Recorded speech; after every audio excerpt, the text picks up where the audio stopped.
is my brand new show. It's called Stepping Stones here on Condor Online.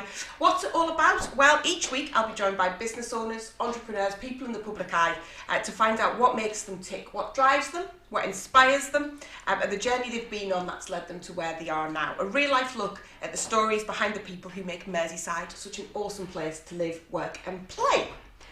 First guest, very excited to welcome to Condor Online and Stepping Stones, Tracey Whalley from Selenius Travel. Hello, thank you for having me. It's an absolute pleasure. So start off first of all, we'll touch on what your business is and what you do. Okay, business is airport transfers.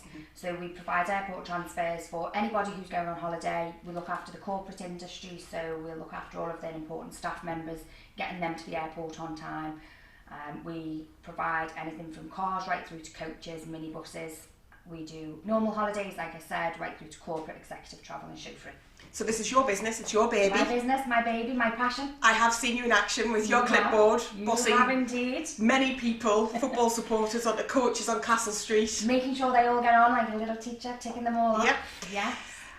Is this something that you've always wanted to do? No. It's not kind of the thing you think of when you're thinking like when you're 8 years old. No, most definitely not. So let's kind of Scooby-Doo flashback. When you were a kid, yeah, what did you want to do? What was your dreams? Going back many years, all those, yeah. I didn't really have any aspirations to do anything other than going into nursing. Something that I always wanted to do. When I was in school, I remember a careers advice telling me that I was if I carried on the track I was going on, then big things would await me and I could go and become a lawyer. I clearly rebelled against that and decided that wasn't for me, and decided not to take up the support that may have been in school. I don't recall it being that good, but... was that a rebellion against being told what to do? Yes. Yes, I don't like being told what to do at all, never have. So when they tell you, you will follow this path, I decided, no, I'm not going to, I'm going to make my own decisions, and I completely went off the radar and didn't follow that path. I think that's something that's quite true of a lot of entrepreneurs and business owners. You kind of don't like being told what you should and what you shouldn't do. No. So you were told to be, you could be a lawyer, not that you should be a lawyer. What happened next? So from then, as Sarah rebelled, I decided I wasn't really going to go to school. I thought I knew best. Went to school when I felt like it, and decided that I was going to go and try and make it on my own in the big world. I wanted to grow up a lot faster than what I really Which we all do. Yes. So I went and got a job in a local place. Told them that I was a lot older than what I was. I'll spare a lot of the details. Told them I was a lot older than what I was. Got the job, and it was back in the day when your wages were paid to you in a little brown envelope. Good times. Good times, no electronics, no data tracking and all of that. So managed to get away with that for a couple of years. Built up into a high position, ended up being manageress in the shop. Wanted to go from area manager, and they told me that I had to be 25. At that point, shock realisation, oh my God, I'm not going to be able to do this. I can't wait this long for the next career. So I left. I had a big realisation and went to college. And decided I wanted to do what I wanted to do when I was 8, which was go into nursing. Fab. And how long's that? What's the training course like to be a nurse? So back then it was going through college, then university. I went straight in. I'm not really one to study in a classroom. It's just not for me. I find hands-on learning in the job much better. So I went in and done ODP training for a theatre nurse, operating department practitioner, so intensive care, and it meant that I had the qualifications then to work in the operating theatres and assist in the scrubbings. I'm laughing at this point because you said hands-on, and I know the department that you worked in. Yeah. And we're just gonna have to. I can't think of another touch on this. My area of speciality, shall we call it, was urology. Yeah. Very hands-on indeed, in more ways than one. Yes. So you're something of a specialist in that area, particularly in the male. Yeah, I performed vasectomies constantly. circumcisions and yeah. More in my hand than I wish to recall. And I'm going to assume that wasn't necessarily the area that you dreamt of. No. No. You're assigned a theatre section, and my section just happened to be that. I did vary through, you transition through your training through all different areas.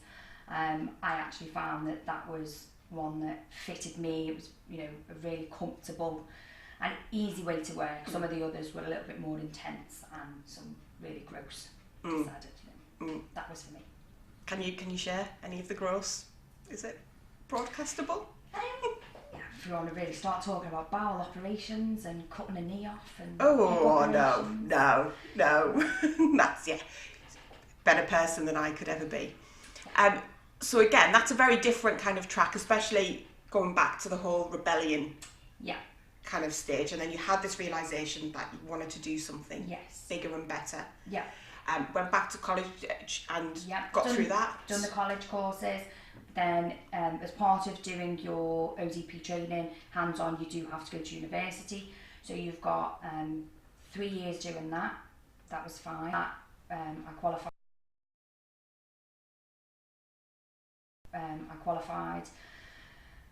Went in, I was doing the job all the time. And I've always had a philosophy in life that you get one chance. Enjoy what you do. The minute you stop enjoying going to work or getting up every day, you have to change. Something has to change. And the way that the NHS was at the time, staff morale was very low, long working hours, all of the usual complaints that get made now. And I stopped enjoying going to work. So I realised at that point something had to change, and that was the reality call that I needed to do something, but I didn't know what. Was that a difficult decision to make? Because people say like nursing is more of a vocation, and it is.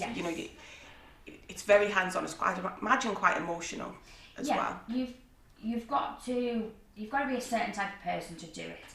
But back when it was then, it was all about the patient, and unfortunately, it's not now.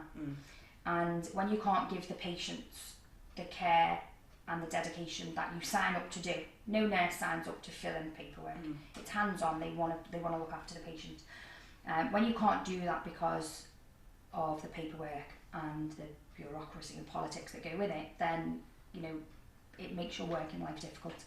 So again, like I said, I wasn't enjoying it at all. Wasn't enjoying going to work. Couldn't give the patient what I signed up to do. Felt that it was more number filling and paper filling. And it's still like that now, but nurses are always going to be needed. So we've gone through two big changes. We've gone from kind of retail manager, nurse, and then you're not a nurse and you don't know what you want to do. Talk us through that process. So I took some time out. Family used to say to me, nursing is always needed. It's a very safe job. It's secure. This is a vocation for life. You're always going to have a pay packet. Nurses will always be needed. It wasn't enough. It wasn't giving me the satisfaction that I needed. So rather than walk away completely, I took a year out and thought, what can I do? And as a youngster, you're thinking, okay, I'm going out this weekend. Don't really want to be dipping into the savings that I've got. So I decided to be a taxi driver. Not for any other reason other than I wanted to get the money to pay for my night out at the weekend. That was it. And what year are we in now? So I would have been 24, 25. Yeah, so going out is a big part of, Yeah, so, at that point you're thinking, okay, what am I going to do, So, 24, 25, gets the money together on a Monday to Thursday, goes out on a Friday and Saturday, lives the life of Ryan, had an absolute ball, but realised that's not sustainable. Can't keep doing that. Sorry kids, it's not. It's not sustainable. Being grown up sucks at times. And I remember a turning point for me was I took someone to the airport with the taxi company. It was a lovely experience, a lovely journey, chatting to them for 45 minutes, getting to know all about them. It's exciting times as well, isn't it? Because they're all on an adventure, They're not miserable, they're not just going shopping and all of that kind of stuff. They're going on holiday, so they're delighted. I thought, really, I guess I want to go back and pick them up. So I spoke to the taxi company. I started doing more and more airports. less taxi work, more airport work. And I thought, I could do this. Definitely, I could do this, no problem. And that's kind of where the baby was formed. That's, you know, where the thought process came in. Again, don't really want to be told what to do. I don't want to work for someone. I want to work for myself. So yeah, that's where Selenius was born.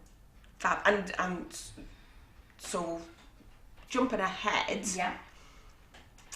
At that point, did you think that it was just going to be the airport transfers that you were doing? That was going to be the core bit, or was it more going to be a taxi company? No, always knew, didn't want to do taxis. With taxis, you lose the personal service. Taxis, it's just A to B. It doesn't matter who picks you up. You don't really appreciate the service, you just want the car to be there. Didn't ever want that. I wanted to provide something better. I wanted to be like I had with this lady I took to the airport.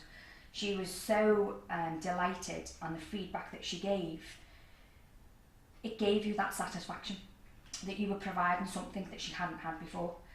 And through a little bit of research, you found out that there was many companies out there who weren't doing the service. They were just doing it as a job, just performing, turning up for work every day. I wanted to do something different. I wanted to go above and beyond and make sure that the customer service was provided the way that women just have that way of giving that extra little thing. They think about things that's that little bit different to what men do.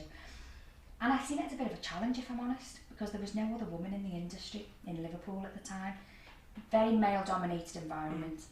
At the time when I got my taxi badge, most taxi drivers were men. Very small percentage were women. Totally different now. And is it? Because when I get in a taxi and there's a woman, I'm like, oh, you're a lady, and I get dead excited. There's a lot more now. But like 15 years ago, no. I mean, there was really, you're probably looking maybe 1%, maybe 2% of the entire taxi badges would have been issued to women. Nowadays, you're definitely higher. I mean, I would probably put it maybe up to 6 or 7%. There's a lot more women nowadays doing the taxis. They feel a lot safer to do. I was going to say, was it a safety issue, do you think? Or? I do think, yeah, a lot of it is a safety issue. I was really cautious, you know, I wouldn't work a Friday or Saturday night. Not that anything would happen, but yeah, absolutely. I mean, it could have done. I did have one incident which did happen, but they didn't bank on me giving them as much as what they tried to give me, you know, so yeah. There is a safety issue, yeah, absolutely. You've just got to use common sense. So setting up the business, Selenius Travel, I only just found out about a week ago what Selenius means. Indeed.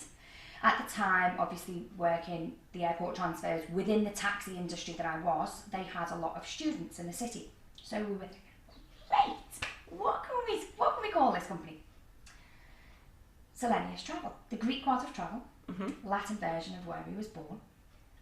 So we thought that would really impress the Greek students that, you know, I'm taking to the airport. No. Had all these business cards printed, everything all done, all the brand set up. And I remember saying to this Greek student as they came back after the summer holidays at home, what do you think? There's the new business card. They always had me as Tracey Taxi. That's all they knew me as. I'm like, I'm not Tracey Taxi anymore. Selenius Travel. There you go, it's official. And I thought they'd be really impressed with me. They didn't have a clue. They actually, all of them that I questioned went, don't know what that means. We don't learn Latin anymore. Well, it's like someone just whipped the sails from underneath me. Was right on your strawberries there. Oh my goodness. But I'd committed to the name and the name stuck. So whilst it wasn't one that I thought, wait to own a company called this, very random how I came across it, and also random that it stuck. Selenius was born. Now it sounds like a very simple business model, and I guess to a degree it is. You're picking people up, you're taking them to the airport, you're making sure they're there when they come back. Yeah. You've done a lot apart from that. Yes. Safe place scheme. Yes. Are we okay to touch on that? Yeah, absolutely.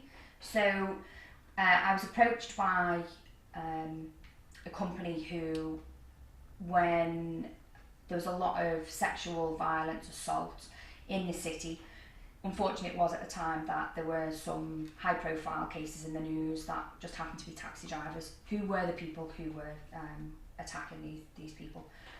So they were struggling at the time. They were setting up like a one-stop shop kind of thing where someone who had been attacked would go into this venue, they'd have everything done. They'd have the DNA swabs taken, they'd have the counselling, they'd have the blood results and everything which went with it. The police would be there to interview. But they were using taxi drivers. So of course what they found at that particular time, people didn't feel safe getting into a taxi. Of course, if you've been attacked by someone in that, and because it was high profile all over the news. So they approached us and asked us, is there anything that we could do differently?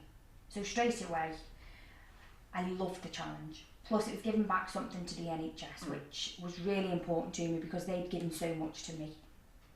I set up a scheme which they would call me, tell me a number, not anything about the person themselves, but they would give me the person's age, male or female, and the location. I would then decide who to put, what driver to attach to them.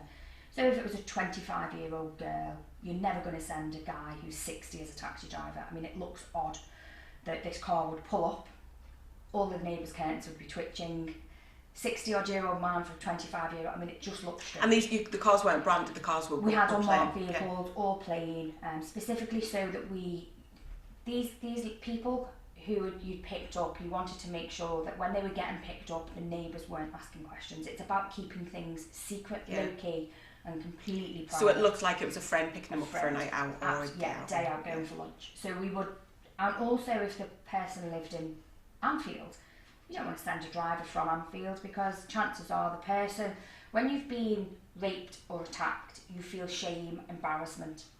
You don't want anyone to know what's happened. And that's a big personal thing for someone who has been like that. They shouldn't feel like that, but it's your natural instinct immediately to feel that way. So we were really careful about selecting who we did to go and pick them up. And we'd get them in, if it was a man who had been attacked. No female has ever been prosecuted for attacking a man. Generally, if a man gets attacked, it is from another man. So it was important to allocate a female driver to that man, should it be a man who was actually coming into the centre. So, we done that for them. We set up what we called the Safe Place, Safe Driving campaign for them. And after 2 years, we won an Innovation Award, which I was very, very proud of. Didn't want anything financial, monetary-wise. I just wanted to give it them back. I gave them a way that they could save money rather than pay me for my service that my company was providing. We gave back. We put it in-house, gave them the template and the format, and they rolled it out to Leeds and Nottingham. Amazing. So it now actually does go right the way through the whole of the country. Very successful campaign. And really, when you think about it, it's common sense. Yes.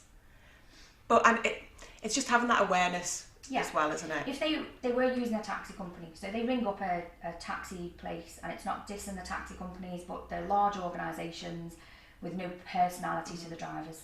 So the person in the call centre is going to answer the phone and dispatch anyone, random, whoever's closest. It could be someone you know. It could be someone you know. In this industry, it's a small world. Yeah. So I just wanted to do things completely different and keep it personal. Put that personal touch to it. And the new project that you're working on new project is dealing with passengers who maybe have children or the grown-ups, I guess, as well, who have autism. Yes, so it's anyone who's got a hidden disability.